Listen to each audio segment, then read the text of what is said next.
자, 친구들 이제 전도사님 보세요. 자, 친구들 이렇게 이런 나무 본 적 있어요? 겨울나무. 겨울에 나무들이 잎이 있어요, 없어요? 없어요. 엄청 앙상한 가지들만 남아 있는데 정확하게 기억은 안 나요. 전도사님이 한번 어디 길을 가다가 어떤 전사님 주화주의였는지 아니면 어떤 친구 어린 친구였는지 저 나무 죽었다 이렇게 말하는 걸 들은 적이 있어요. 왜냐면 이파리도 없고 너무 말라 보였는데 말라 보이니까 그 친구가 저 나무 죽은 것 같아요. 그래서 내가 아니야 죽은 게 아니라 겨울이라서 이파리가 다 떨어지고 봄이 되면 다시 살아날 거야라고 설명을 해준 적이 있어요. 그래서 나무를 자세히 보면 마치 그 친구가 얘기한 것처럼 죽어 보이고 앙상하게 가지만 남아 있는 것처럼 보이지만 봄이 되면 어떻게 돼요, 우리 친구들? 맞아요. 봄이 되면 날이 따뜻해지고 비도 오고 바람도 불면서 파릇파릇 잎이 살아나고 이렇게 뭔가 풍성하고 살아있는 나무처럼 살아있는 나무처럼 보여요. 오늘 성경 말씀도요, 우리 친구들 움직일 수 없는 마른 뼈, 죽은 마른 뼈가 하나님의 능력으로 다시 살아나는 그런 놀라운 기적의 이야기예요. 자, 그러면 전사님이 오늘 말씀 나누기 전에 우리 친구들 지난주 말씀 잘 기억하는지 한번 체크해 볼 거예요. 자, 이게 아닌데 친구들 지난주에 하나님의 말씀과 하나님의 뜻을 대신 전하는 사람에 대해서 배웠어요. 그 사람의 이름은 무엇일까요? 맞아요. 에스겔이었어요. 그러면 그 에스겔이 지난주에 환상을 봤다고 얘기했어요, 전사님이. 오늘도 에스겔이 본 환상에 대한 건데 지난주에 에스겔이 본 환상 첫 번째 성전과 강물, 두 번째 물고기와 그물, 세 번째 포도나무와 가지, 네 번째 사자와 사자굴. 1, 2, 3, 4 몇 번일까요? 땡. 뭐라고요, 혁준아? 혁준이가 제일 먼저 말했어요. 성전과 강물에 대해서 얘기했어요. 맞아요. 그러면 아이고 답을 말해줬어요. 미안해요. 자, 그럼 성전에서 강물이 막 흘러나왔죠. 그 강물을 누구라고 했지? 하나님, 예수님. 예수님 정확한 거는 예수님이었어요.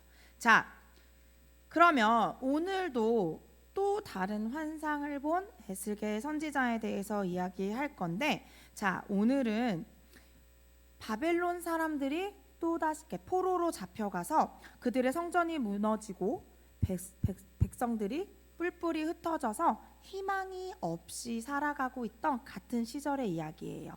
어느 날 하나님께서는 에스겔 선지자를 골짜기 가운데로 데리고 가셨는데 그곳에는 보니까 마른 뼈들이 이렇게 많이 있었대요. 엄청나게 많이 있는데 하나님께서 에스겔한테 그 마른 뼈들을 돌아다니면서 보라고 말씀하셨어요. 그러면서 물어보셨죠. 에스겔아, 뭐가 보이니? 그랬더니 에스겔이 마른 뼈들이 보인다고 이야기했어요. 그러면서 하나님께서는 다시 한번 에스겔에게 물으셨어요. 에스겔아, 이 뼈가 다시 살아날 것 같아? 라고 물으시니까 에스겔은 그거는 하나님께서만 아시지 않을까요? 라고 말씀하셨어요. 우리 친구들, 이 뼈가 다시 살아났을까요? 안 살아났을까요? 살아났어요. 책에서 지금 성경책 읽고 얘기하는 거예요? 아니면 게스하는 거예요? 맞아요. 어떻게 얘기하셨냐면 하나님께서 에스겔에게 대신 나의 말을 너가 대신 전해라 라고 하면서 뭐라고 말씀하셨냐면, 자, 하나님이 너희에게 숨을 넣어주리니 뼈들아 살아나라 라고 말씀하시니까 친구들아 어떻게 됐냐면 이 마른 뼈가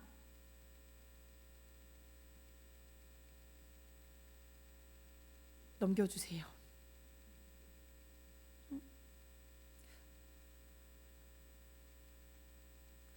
살아나라 PPT야. 잠시만요. 뼈들이 살아나라 라고 에스겔이 하나님의 말씀을 대신 전하니까 대신 전해 PPT야. 잠깐 이게 전도사님이 뼈들이 살아나는 장면을 영상으로 이렇게 붙였는데 그게 살짝 문제가 있나 봐요. 잠시만 기다려 주세요. 어떻게 뼈들이 살아났는지 그림을 보면 알 수 있어요. 자, 봐요. 자, 뼈들이 살아난 하나님께서 에스겔을 통해 말씀하셨는데 이 뼈들이 서로 붙기 시작했어요. 그렇게 붙기 시작하더니 어떻게 되냐면 살을 입혀주고 있었어요. 근데 아직은 뼈와 살만 있을 뿐이지 그들이 숨을 쉬거나 살아나지는 않았어요. 그래서 다시 하나님께서 에스겔을 통해서 말씀하셨어요. 생기야 사방으로부터 와서 이 죽은 자들에게 들어가 다시 살아나라라고 명령하셨어요. 그랬더니 하나님의 말씀대로 그 죽은 몸에 생기가 드러나서 한 번 더 보여주세요. 어떻게 되었냐면 우리 친구들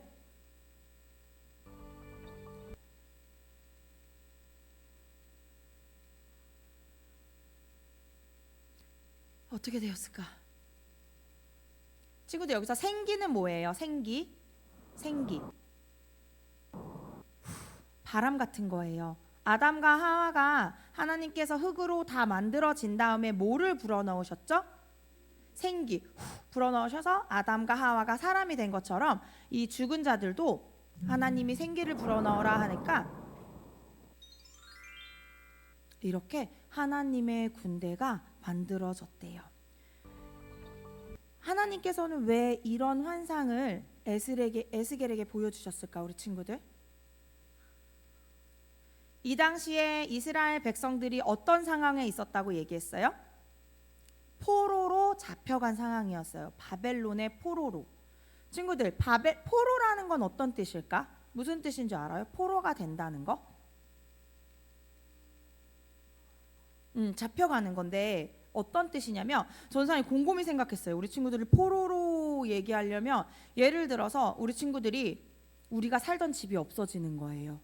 플러스 엄마 아빠랑 떨어져서 정말 생전 모르는 저 다른 나라에 가서 다른 나라 사람하고 살게 되는 그런 느낌이 아닐까 싶어요. 우리 친구들, 우리가 살던 집을 잃어버리고 엄마 아빠가 아닌 다른 나라에 말도 안 통하는 다른 엄마 아빠랑 살면 어떨 것 같아요? 마음이? 괜찮을 것 같아요? 별로 잘 모르겠어요? 슬플 것 같죠? 맞아요.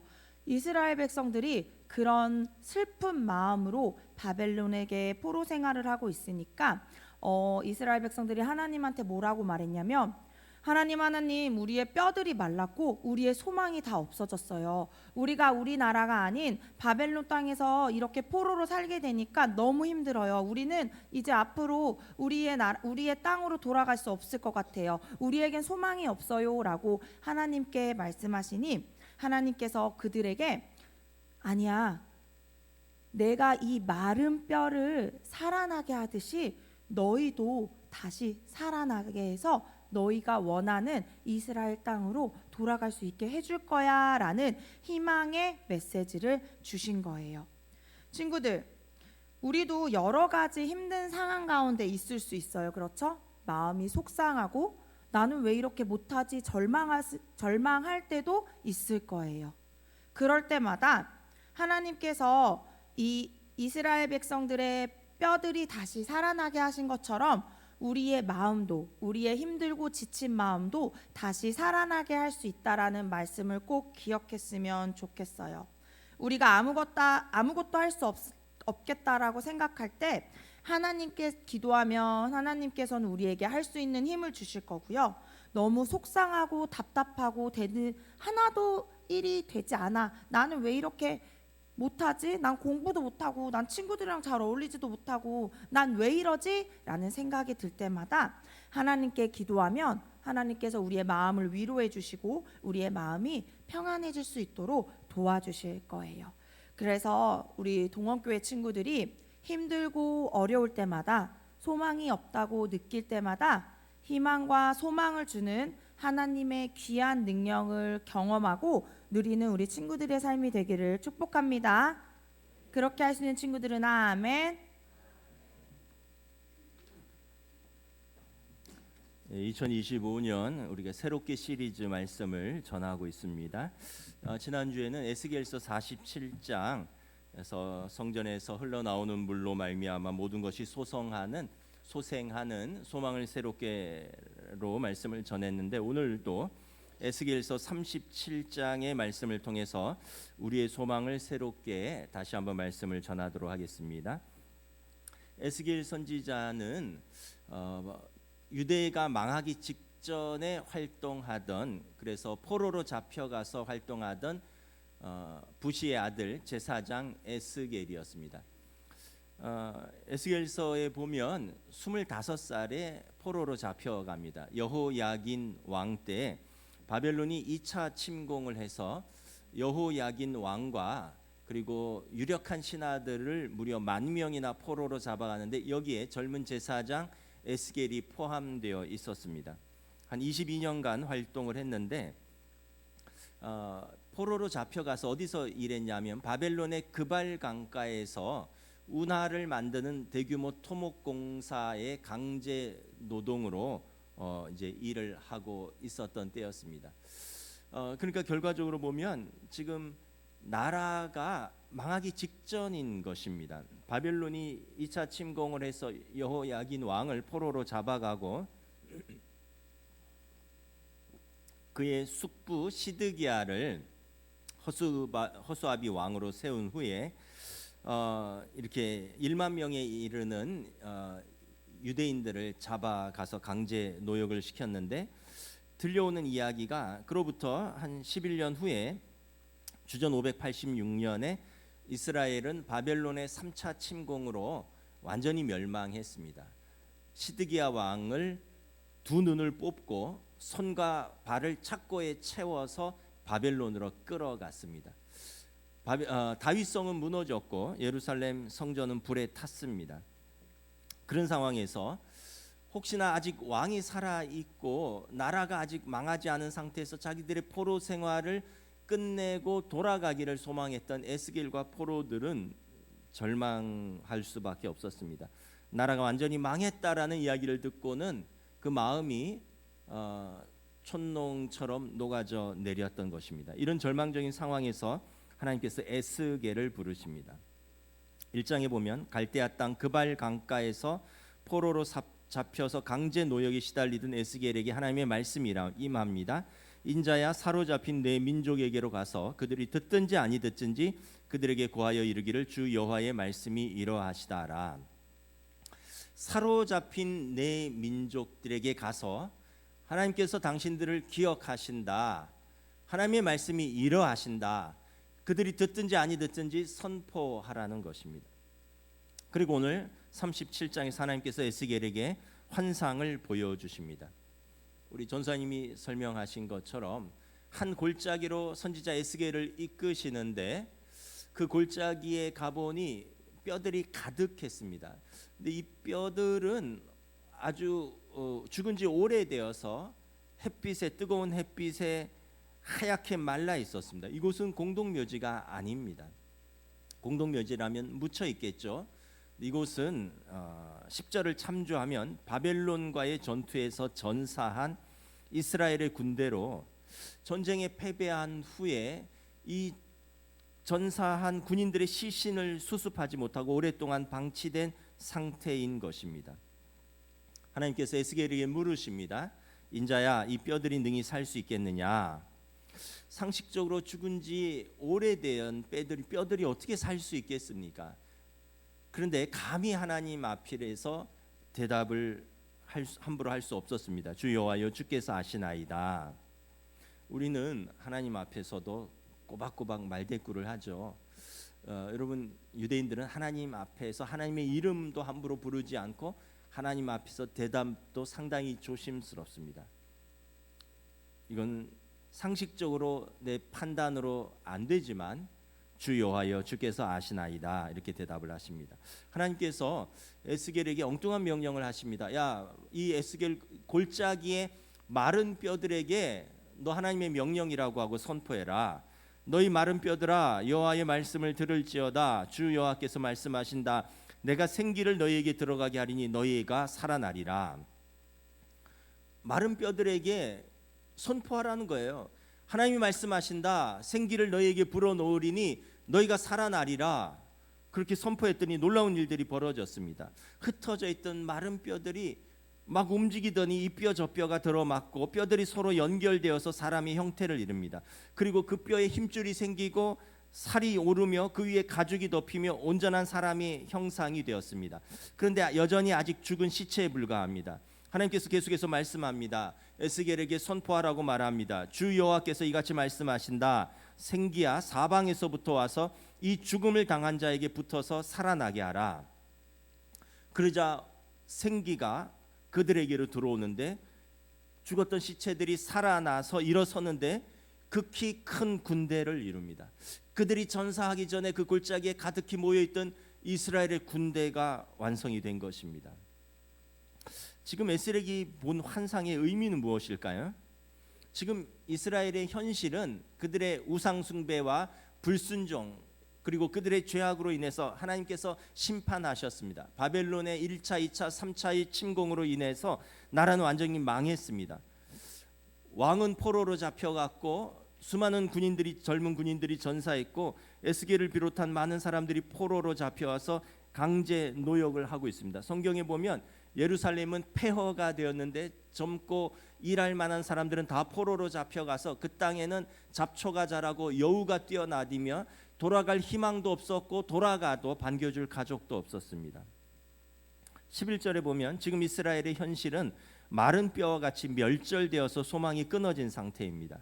12절에 보면 그러나 환상을 통해서 하나님께서 이스라엘 나라와 그 백성을 언약에 따라 반드시 회복시키시겠다는 하나님의 소망의 선포입니다. 11절에 내 백성들아 내가 너희 무덤을 열고 너희로 거기에서 나오게 하고 이스라엘 땅으로 들어가게 하리라.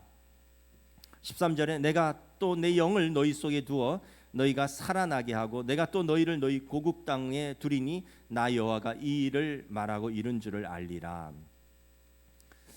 나라를 잃고 포로가 된 그들에게 하나님께서 말씀합니다. 너희가 그 무덤을 열고 너희 고국 땅으로 돌아가리라.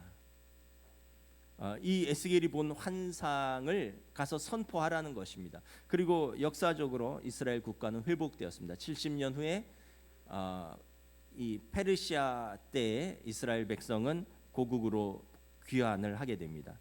그리고 나라와 민족의 회복이 되었을 뿐만 아니라 그리고 역사적으로 지금 이스라엘이란 나라가 존재합니다. 2000년 없이 나라 없이 떠돌던 그 백성이 지금 나라라는 이스라엘이라는 하나님의 백성이라는 야곱의 후손이라는 그 이스라엘이란 이름으로 나라가 현재도 존재하고 있습니다. 하나님께서 에스겔에게 선포하신 그 예언이 실현된 것입니다. 그리고 마지막에 이것은 예수 그리스도 메시아가 오셔서 이 땅에 회복할 하나님의 나라를 의미하는 것입니다. 이 땅에 오실 메시아가 오시면 그때 자기 백성을 동과 서와 남과 북에서부터 모아서 하나님의 나라, 하나님의 왕국을 이루실 것을 예언하는 것입니다.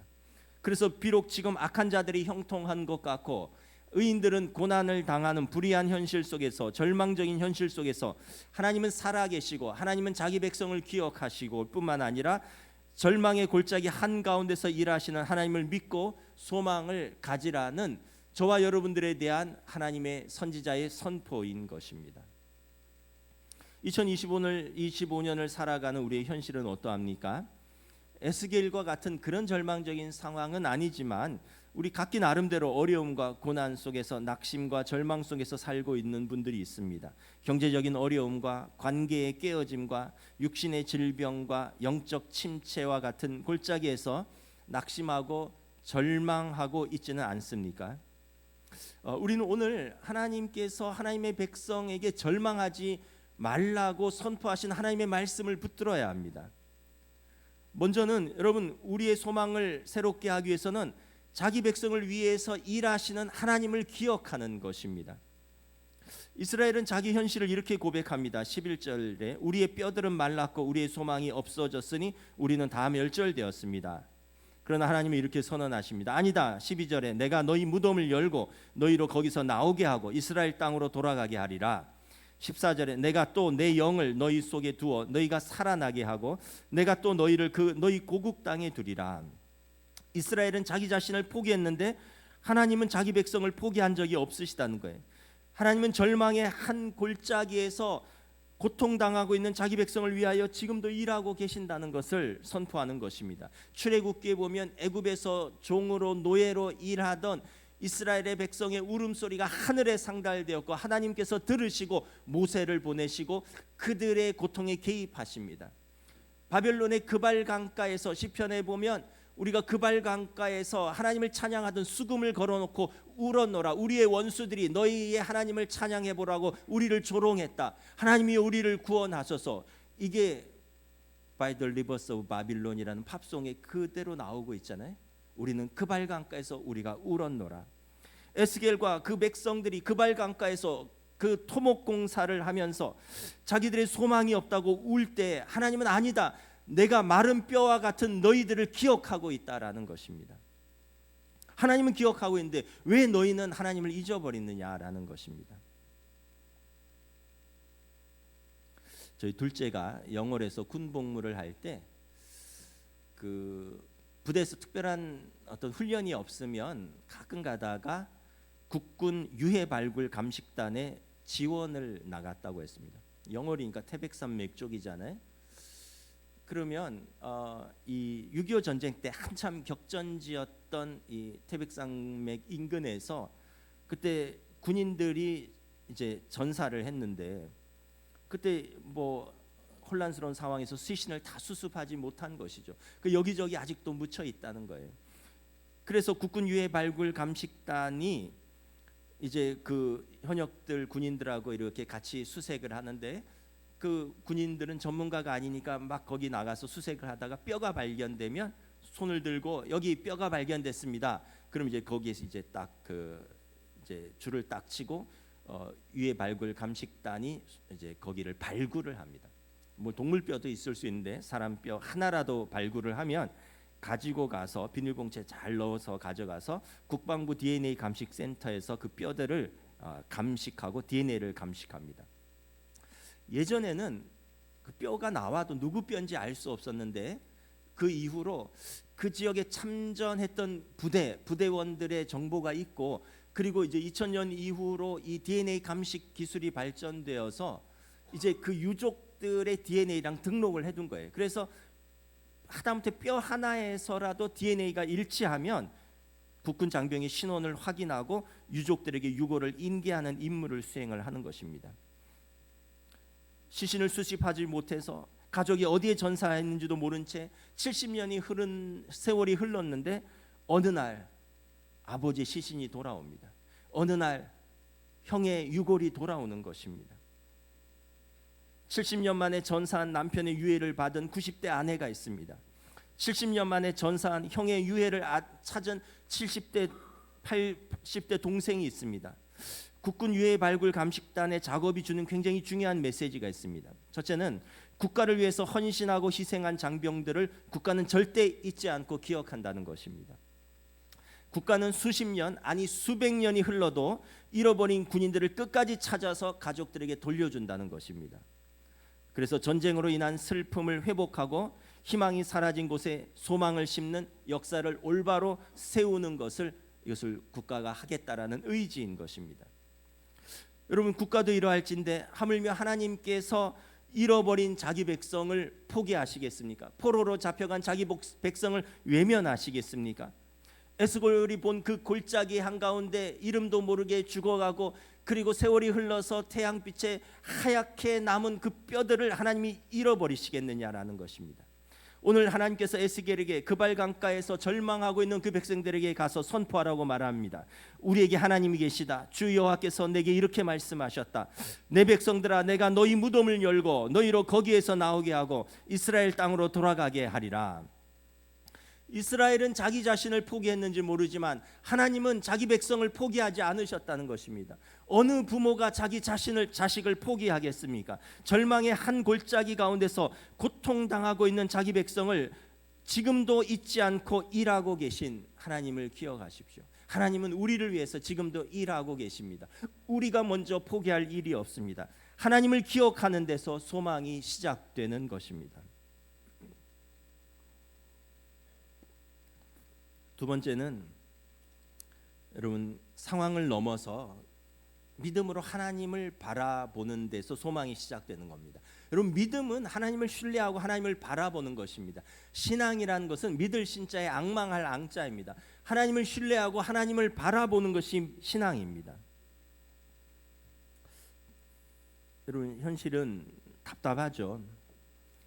열심히 노력해도 열매가 잘 맺히지 않아요. 수고하는데 점점 나빠지는 것 같기도 합니다. 사방으로 애워쌈을 당한 것 같은 그런 답답한 가운데서 어찌해야 할 바를 모를 때가 있습니다. 여러분, 그때 하나님을 바라보는 것입니다. 시편 42편의 말씀입니다. 내 영혼아, 내가 어찌하여 낙심하며 어찌하여 내 속에서 불안해하는가? 너는 하나님께 소망을 두라. 그가 나타나 도우심으로 말미암아 내 하나님을 여전히 찬송하리로다. 여러분, 소망을 잃지 않아야지 살아갈 수가 있습니다. 니체가 그랬습니다. 살아갈 이유가 있는 사람은 절대로 절망하지 않는다. 빅터 프랭클이라는 유대인 정신과 의사이자 심리학자가 2차 전쟁 때 이후에 나치의 아우슈베츠 강제 수용소에 수용되었습니다. 극한의 고통 속에서 생존한 분입니다. 여러분, 기록에 의하면 나치 수용소에 수감되면 머리를 다 깎입니다. 그리고 옷을 죄수복 같은 걸 입히고 번호를 붙입니다. 머리를 깎이고 똑같은 옷을 입히고 이름을 부르지 않고 번호로 부른다는 것은 그 사람의 인간성을 말살하는 것입니다. 그래서 그 사람들을 짐승처럼 다루는 간수들에게 죄책감을 심어주지 않고, 그리고 그 사람들도 자기의 모든 과거와 경력 이런 걸 다 잃어버리고 자신은 이런 취급을 당해도 반항하지 않고 저항하지 못하도록 하는 심리적인 것입니다. 그래서 여러분, 감옥에 가면 옷을 벗기는 거예요. 죄수복을 입히고 번호를 붙이는 겁니다. 과거 일을 생각하지 말라는 것입니다. 그런데 이 강제 소용소에서 생활하면서 어떤 사람들은 죽고요, 어떤 사람들은 절망스러운 환경과 고통 속에서도 끝까지 살아남는 사람들이 있었습니다. 그래서 이분이 이걸 관찰하고 그리고 이것을 나중에 책을 냈습니다.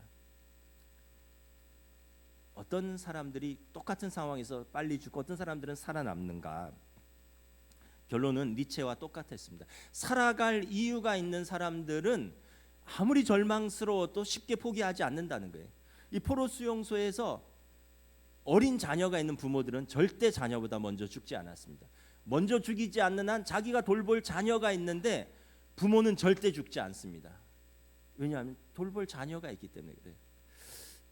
남편이나 아내가 수용소 바깥에서 살아있다 헤어진 그 사람들은 그 사랑하는 남편과 아내를 볼 소망 때문에 절대 포기하지 않았습니다. 빅터 프랭클 박사도 아내가 밖에 살아있었기 때문에 아내를 만날 소망 때문에 살아남았다라고 고백을 합니다. 어떤 소녀는 작가의 꿈이 있었습니다. 그래서 그 수용소에서도 글을 씁니다. 나는 언젠가 자유를 얻을 거야. 그리고 그때 내가 글을 써서 내가 겪은 것들을 세상에 알릴 거야. 세상에는 여전히 아름다울 거야. 세상은 여전히 선한 사람들이 있을 거야. 나는 그 이야기를 하고 싶어. 그리고 매일 일기를 썼어요. 그 절망스러운 상황 속에서 우리가 잘 아는 안네 프랑크입니다. 안네의 일기입니다. 극한의 노동과 죽음의 위험 속에서 어떤 사람들은 금방 죽고요, 포기하고, 어떤 사람은 끝까지 소망을 잃지 않고 그 속에서 매일 의미를 발견하면서 살아가는 것입니다. 빅터 프랭클 박사가 이렇게 고백합니다. 모든 것을 빼앗길 수 있어도 빼앗을 수 없는 마지막 하나, 이것은 나의 선택이다. 내 선택의 자유는 그 누구도 빼앗을 수 없고 내가 선택한 희망은 결코 그들을 빼앗을 수 없다. 결국 여러분, 우리의 자세와 태도예요. 환경이 아니라 우리가 자유를 선택하는 것입니다. 우리가 소망을 선택하는 것입니다. 다윗을 보십시오. 절망스러운 속에서 절대 권력자인 사울 왕이 다윗 왕을 죽이려고 현상금을 걸고 10년 동안 찾아다니는데 다윗 왕은 하나님께서 나를 기름 부으셨다. 하나님이 기름 부으셨다면 하나님이 나를 버리실 리가 없다. 그러므로 나는 하나님의 기름 부으신 자에 합당하게 준비되어야 된다. 그러면서 10여 년을 도망갔지만 다윗은 하나님의 선하신 뜻을 기다리면서 이스라엘의 왕위에 오를 수 있었습니다. 여러분, 요셉을 보십시오. 형들이 팔아넘겼고 배신하고 종으로 팔려갔고 감옥에 갇혔습니다. 그런데 요셉에게는 믿음이 있었어요. 하나님은 선하신 분이다. 하나님은 살아계신다. 하나님께서는 선하신 당신의 자녀를 포기하지 않으신다. 사랑하는 아버지가 기다리신다. 그래서 나는 종으로 팔려갔다면 이곳에서 가장 충성스러운 노예가 될 것이다. 내가 지금 감옥에 갇혔다면 이 감옥에서 나는 가장 충성스러운 죄수가 될 것이다. 그래서 나는 살아남을 것이다. 그리고 그는 이집트의 총리가 되었습니다. 사랑하는 아버지를 만났을 뿐만 아니라 그의 모든 형들을 용서했습니다. 그리고 이렇게 고백합니다. 나를 이곳에 보내신 것은 당신들이 아니요 하나님이십니다. 여러분, 절망 속에서 하나님을 선택하고 하나님께 소망을 두신 분이 있습니다. 여러분 어떻습니까? 여러분 어디에 소망을 두십니까? 우리 세상에 소망 두어 봤잖아요. 사람에게 소망 두어 보셨잖아요. 이 사람 저 사람 찾아다니고 이 사람 저 사람 만나고 이 사람 저 사람에게 하소연했는데 뭐가 남는 게 있습니까?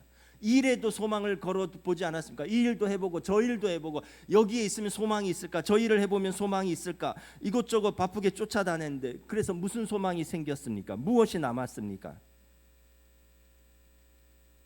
성도라면 하나님께 소망을 두는 것입니다.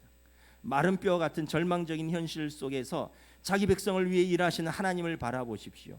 인생에게는 항상 어려운 순간들이 찾아옵니다. 여러분, 항상 어려운 순간들이 주기적으로 찾아옵니다. 그때 주님의 손을 꼭 붙들으셔야 됩니다. 그때 소망을 잃지 않고 주님의 손을 붙들고 주님을 바라보는 것, 이것이 믿음인 것입니다. 여러분, 우리는 살아갈 이유가 있어요. 그 아우슈비츠에서도 살아갈 이유가 있는 사람들은 결코 포기하지 않았다 그랬습니다. 우리는 살아갈 이유가 있어요.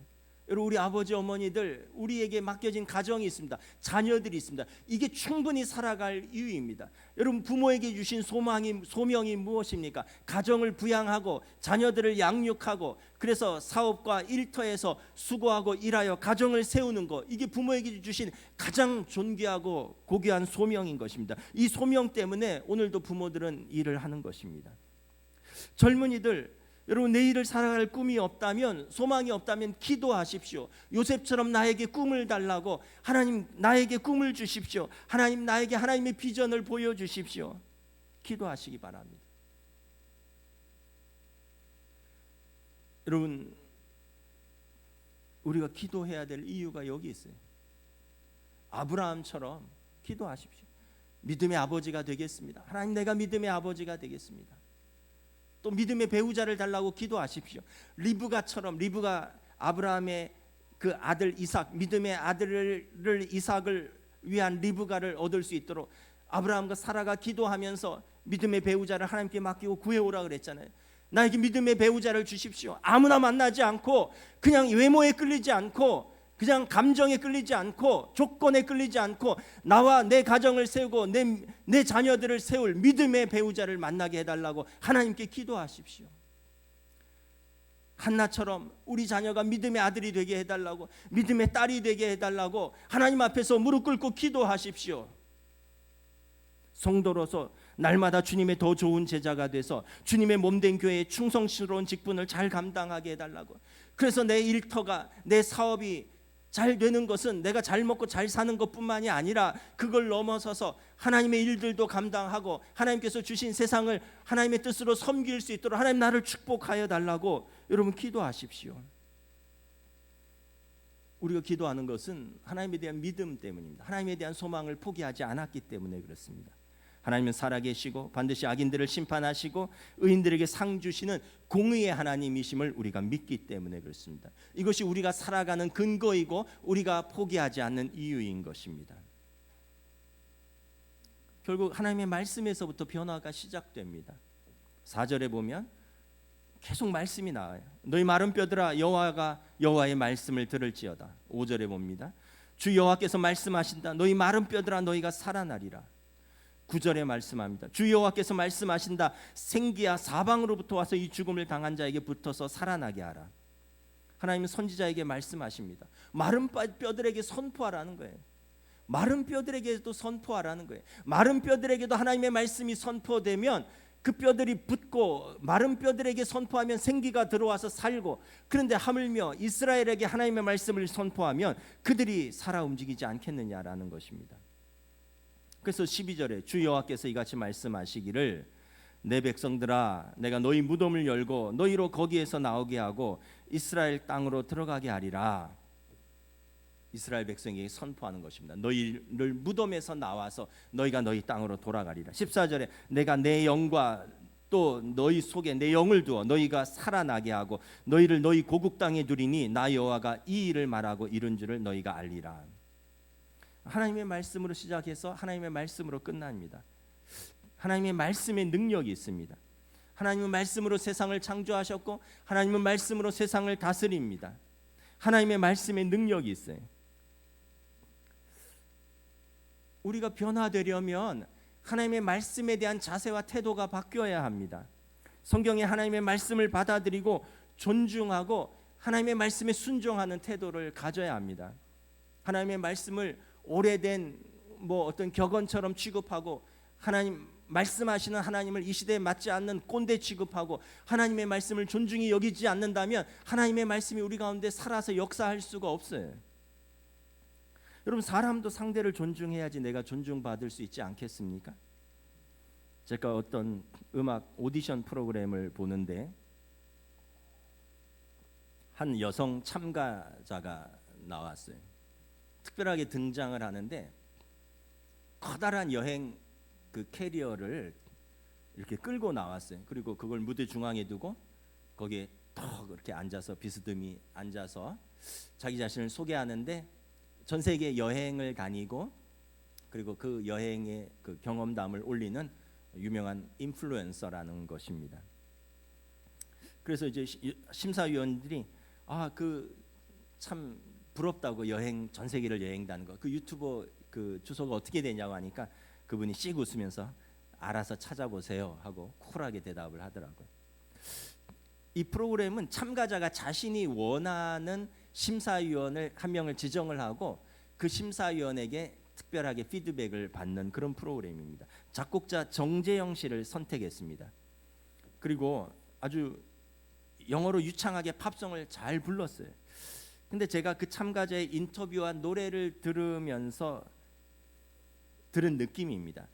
아주 참가자가 쿨하게 말하고 영어로 유창하게 노래를 잘한 것 같은데 왠지 느낌이 별로 안 좋았어요.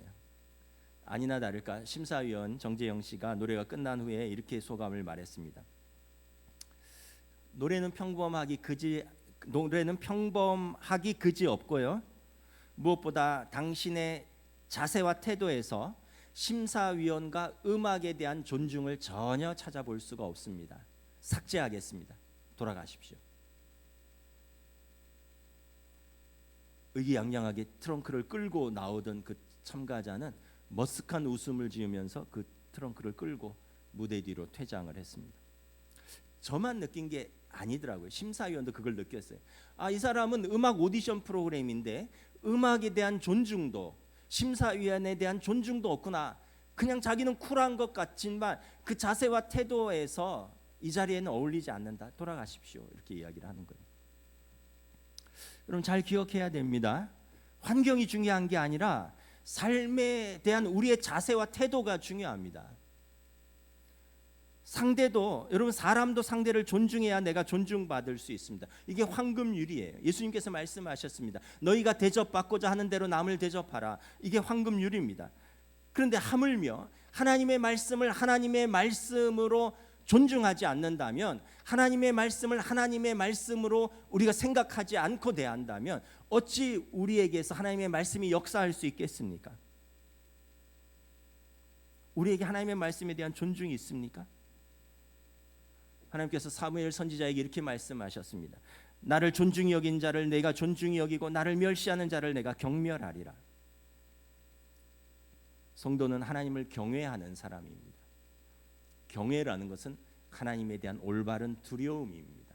하나님에 대한 올바른 두려움이 있다면 하나님의 말씀을 우리가 그렇게 대할 수가 없습니다.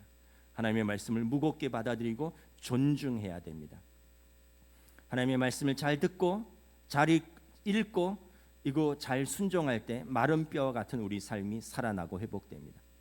하나님의 말씀을 대충 듣고 대충 대하면 우리의 삶은 여전히 마른 뼈와 같은 그 상황 속에 있을 것입니다. 오늘 에스겔에게 하나님께서 정확하게 선포합니다. 마른 뼈야 너희 여호와의 말씀이니라. 너희에게 생기가 들어갈지니라. 너희가 살아나리라. 히브리서 기자는 말씀합니다. 하나님의 말씀은 살아있고 활력이 있어 좌우에 날선 어떤 검보다도 예리하여 혼과 영과 및 관절과 골수를 찔러 쪼개기까지 하며 또 마음의 생각과 뜻을 판단하나니 지으신 것이 하나도 그 앞에 나타나지 않음이 없고 우리의 결산을 받으실 이의 눈앞에 만물이 벌거벗은 것 같이 드러나느니라. 우리가 하나님의 말씀을 진지하게 받고 그 말씀을 순종할 때 성령의 능력이 임합니다. 성령의 능력이 임하면 마른 뼈와 같은 내 삶이 살아나는 은혜가 임합니다. 메말랐던 내 생각이 마음이 살아납니다. 죽어가던 내 생각이 살아납니다. 부정적이던 내 말이 바뀌고 절망적인 내 가치관이 바뀌고 내 행동과 습관이 바뀌고 내 삶의 자세와 태도가 변화되고 살아가는 것입니다. 소망의 근거 되신 예수님 때문에 내 인생이 살아나는 것입니다. 그렇게 해서 내 인생이 살아나면 내 주변의 사람들이 살아납니다. 내 가족이 살아납니다. 내 배우자가 살아납니다. 은혜로 살아난 나 때문에 우리 자녀들이 살아납니다. 이렇게 회복된 성도들이 일하는 일터가 살아납니다. 그들이 속한 공동체가 살아납니다. 이렇게 한국교회가 살아나면 우리나라와 민족이 살아납니다. 이 모든 것은 하나님으로부터 시작되는 것입니다. 14절에 에스겔 선지자가 말씀합니다. 나 여호와가 이 일을 말하고 이른 줄을 너희가 알리라. 여호와의 말씀입니다. 우리 삶의 목표는 예수 그리스도의 더 좋은 제자가 되어서 성령의 능력으로 믿음으로 살아가는 것입니다. 2025년 이 소망을 붙들고 여러분 믿음으로 승리하는 저와 여러분 되시기를 우리 주님의 이름으로 축복합니다. 찬양하시겠습니다. 찬송가 480